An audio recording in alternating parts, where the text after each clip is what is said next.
আসসালামু আলাইকুম viewers, welcome to my channel আমুর সারাবেলা থেকে। আমি রুনা ইসলাম প্রতিদিনের মতো এই তো হাজির হয়েছি পাকের ঘরে। আমরা বাঙালিরা কিন্তু সব সময় কি করি, আবহাওয়ার সাথে মানে আবহাওয়া যখন যেমন তখন তেমন খাবার খেতে পছন্দ করি, তাই না? আজকে আবহাওয়াটা খুবই কি বলবো, ঝড়ো হাওয়া, বাতাস, বৃষ্টি, প্রায় 24 ঘন্টা হয়ে গেল এরকম চলছে। তো এর মাঝে খিচুড়ি আর গরুর মাংস খাওয়া যেতেই পারে, তো রান্না করে নিয়েছি। আমার ঘরে আবার গরুর মাংস আর খিচুড়ি হলে একটু বেশি করেই করতে হয়, দেখা যায় যে দুই বেলায় এই খাবারটা চলে।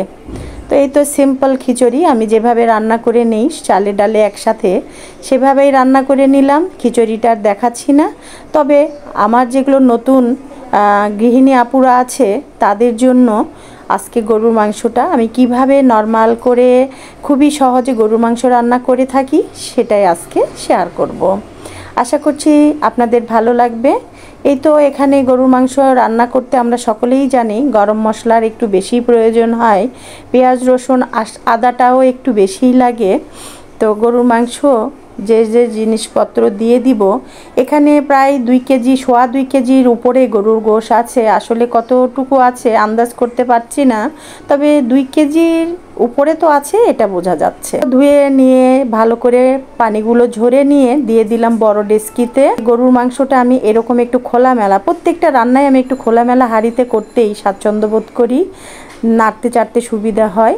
3-4টা তেজপাতা, তারপরে যে 6-7টা এলাচ, গোলমরিচ, দারচিনি, 3 আঙ্গুলের মাথা চিমটি বলে, সে 3 আঙ্গুলের মাথা দিয়ে যতটুকু উঠেছে 1 চিমটি করে নিয়ে নিয়েছি, 3 আঙ্গুলের মাথা দিয়ে চিমটি। তো এখানে দিয়ে দিয়েছি 2 ইঞ্চি সাইজের 2টা কি বলে ওটাকে, ডালচিনি। তারপরে দিয়ে দিলাম 4-5টা শুকনা মরিচ কেটে মাছ বরাবর কেটে দিয়েছি কাঁচি দিয়ে, আর বড় একটা রসুন দিয়েছি। আর এখানে আদা রসুন পেস্ট দিয়ে দিব 5 টেবিল চা চামচ। আমার মনে হচ্ছে এই 5 টেবিল চা চামচে আদা রসুন বাটাতেই আমার রান্নাটা হয়ে যাবে। তো আদা রসুন বাটাটা তো আমি ব্লেন্ড করে নিলাম মাত্রই, খুব সুন্দর একটা ঘ্রাণ বেরোচ্ছে। আর দিয়ে দিচ্ছি সয়াবিন তেল। সয়াবিন তেল মানে আপনারা যে যে তেল খেতে পছন্দ করেন, রিফাইন্ড তেল দিয়ে দিলাম এখানে আমি 5 থেকে 6 টেবিল চামচ হবে। এরপরে দিচ্ছি পরিমাণ মতো লবণ। লবণটা আপনারা একটু পরিমাণ অনুযায়ী দেখে নেবেন। আর দিয়ে দিলাম এই যে হলুদ। এই হলুদের গুঁড়াটা আমার হ্যান্ডমেড, যার কারণে একটু বেশি লাগে, আর তাই একটু বেশি দিয়ে দিচ্ছি। এটা পাহাড়ি হলুদ, খুবই ভালো একটা হলুদ, যতই বেশি পড়ুক না কেন তারপরে এতটুকুও গন্ধ বের হয় না। আর দিয়ে দিলাম রাঁধুনি লাল মরিচ। রাঁধুনির লাল মরিচটা অনেক ঝাল, তাই আপনারা একটু বুঝে শুনেই দিবেন। আমি কিন্তু শুকনা মরিচও দিয়ে দিয়েছি। আর গুঁড়া মরিচ দিয়ে দিলাম 2 টেবিল চা চামচ। জিরার গুঁড়া দিয়ে দিলাম 1 টেবিল চা চামচ।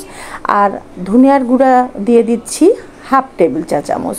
এই তো হয়ে গেল আমার সব মোটামুটি দেওয়া। আর মশলাগুলোর মধ্যে আমি দিয়েছি গোলমরিচ, দালচিনি, এলাচ আর লবঙ্গ, সবগুলো এই যে 3 নখের চিমটি দিয়ে 1 চিমটি করে নিয়েছি। আসলে 2টা 4টা 5টা 6টা পরিমাণটা ওইভাবে 1 চিমটি করে নিলেই হবে। সব সহকারে হাত দিয়ে ভালো করে একটু মাখিয়ে নিচ্ছি। আজকের গোশটা অনেক সুন্দর, একবারে ফ্রেশ, সিনার হাড়ও আছে সাথে। এই তো দেখলেন তো, খুব সুন্দর করে মাখিয়ে নিয়ে হাতে ধোয়া পানি দিয়ে একটু বসিয়ে দিব। আর এটা আমি একটু ধিমে আঁচে রান্না করব। গরুর মাংসটা আমি যেভাবে রান্না করে থাকি, উপর দিয়ে আরও 1 টেবিল চা চামচ তেল কিন্তু ছিটিয়ে দিলাম।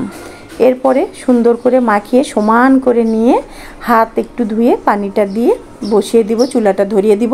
তার আগে আমি 5-10 মিনিট খানিক রেখে দিব, তারপরে চুলাটা ধরিয়ে দিব। এই তো ঢাকনা দিয়ে রেখে দিয়েছি প্রায় 20 মিনিটের মতো। এরপরে চুলাটা ধরিয়ে দিলাম। এবার এদিক সেদিক করে একটু নেড়ে চেড়ে দিচ্ছি। এই তো চুলা ধরানোর 5 মিনিট পরে একটু নেড়ে চেড়ে দিচ্ছি। দেখেন কতগুলো পানি বেরিয়েছে। আমি কিন্তু আলাদা করে এখানে পানি দেই নাই, জাস্ট আমার হাতটুকু ধুতে যতটুকু পানি লাগে সেটা কিন্তু 1/2 কাপেরও কম। এখন আস্তে আস্তে আস্তে আস্তে মাংস থেকে পানি বের হবে। আর যতক্ষণ মাংস থেকে পানি বেরোনো শেষ হবে না ততক্ষণ আমি এটাকে ধিমে আঁচেই রান্না করব। আমি গরুর মাংসটা পানি যেটা বেরোয় সেটা দিয়েই এটাকে সিদ্ধ করে নেওয়ার চেষ্টা করি। তো এই যে আবার একটু নেড়ে চেড়ে দিচ্ছি। সময় যাচ্ছে আর কেমন পানি বের হয়েছে। পেঁয়াজ কিন্তু আমি এর সাথে অ্যাড করেছিলাম না। এই তো মাংসটা বসিয়ে দেওয়ার 10-15 মিনিট পরে যখন প্রত্যেকটা মাংসই দিয়ে ধোয়া উঠছে, ঠিক তখনই আমি এখানে 1.5 কাপ পরিমাণের পেঁয়াজ দিয়ে দিয়েছি। এখানে 8টা পেঁয়াজ আছে বড় সাইজের। এই তো দিয়ে দিলাম, দিয়ে আবার একটু ঢাকা দিয়েছিলাম। এবার তুলে দেখি সুন্দর মাংসর সাথে পেঁয়াজগুলো গলে গেছে। এবার আবার বেশ কিছুক্ষণ পেঁয়াজের সেই পানিগুলো দিয়েই বা রসটা দিয়ে আমি নেড়ে চেড়ে নিব। আবার ঢাকা দিব, আবার তাপটা কমিয়ে রেখে দিব। এইভাবে যতক্ষণ লাগে, প্রায় আমার এখানে 1 ঘন্টা 30 মিনিট হয়ে গেছে আমার এই মাংসটা রান্না করতে করতে। আর খিচুড়িটা তো আপনারা আগেই দেখে নিয়েছেন, খুব ফুটফাট হয়ে গেছে, খুব সহজে সিম্পল প্লেন খিচুড়ি, যেটা আমার বাচ্চারা খুবই পছন্দ করে। বাসমতি চালের খিচুড়ি করে নিয়েছি। আর এই তো এখানে গরুর মাংসটা। আজকে গরুর মাংসের সাথে আমি কোনো আলু টালু দিব না, কারণ খিচুড়ির সাথে শুধু গরু মাংস ভুনাটাই করে নিব।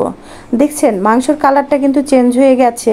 মাংসর পানি দিয়েই আমি এতক্ষণ রান্না করেছি। এইবার 1 ঘন্টা 30-40 মিনিট পরে এইবার ফুটন্ত গরম পানি আমি দিয়ে দিলাম। দিয়ে আবার তাপটা একটু কমিয়ে দিব, চুলার দিয়ে বসিয়ে রাখবো। এর মাঝে প্রায় আবার 20-25 মিনিট চলে গেছে। দেখেন মাংসর তেল বের হয়ে গেছে উপরে, আর যে ঝোলটা দিয়েছিলাম সেটা কিন্তু শুকিয়ে গেছে। আমার রান্নাটা প্রায় কমপ্লিট। একটু গরম মশলার গুঁড়া ছিটিয়ে দিলাম, ফাইনালি হয়ে গেল। ঝোলটা আমি এইভাবেই রাখবো, চুলা থেকে এখনও নামিয়ে দেই নাই। গরু মাংসটা আমি চুলার উপরে রেখেই মানে রান্না করার বা খাবার চেষ্টা করি। এখান থেকে আমি ডিশে তুলে নিব, তারপরে সার্ভ করব। আশা করছি আজকে গরু মাংস বা খিচুড়ি রান্না করা আপনাদের ভালো লাগবে। অবশ্যই লাইক, কমেন্ট, সাবস্ক্রাইব করে পাশেই থাকবেন। আজকে এখানেই শেষ করছি। আল্লাহ হাফেজ, শুভ দুপুর।